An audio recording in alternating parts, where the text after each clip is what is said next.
আমি আজকে বানিয়ে নেব আলু আর পেঁয়াজকলি ভাজা।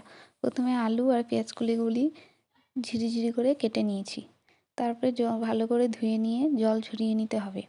নেওয়ার পর কড়াই বসিয়ে তেল দিতে হবে। তেলটা ভালো করে গরম হয়ে গেলে কালো জিরা লঙ্কা সম্বরা দিতে হবে।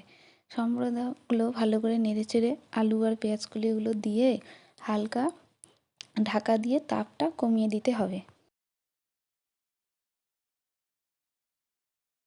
মাঝখানে একবার ঢাকনা খুলে দিয়ে দিতে হবে সামান্য একটু লবণ, পরিমাণ মতো, তুমি যেমন লবণ খাবে। তারপরে একটু দিয়ে দিতে হবে হলুদ। এগুলো দিয়ে আবার নাড়াচাড়া করে ভালো করে ঢাকা দিয়ে দিতে হবে।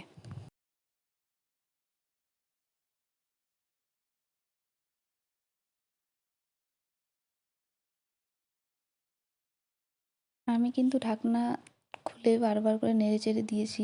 এই দেখো আমার পেঁয়াজকলিটা এমন হয়েছে। আমার ভাজা হয়ে গেছে, আমি তুলে নিলাম। লাস্টে এইরকম হয়েছে দেখতে।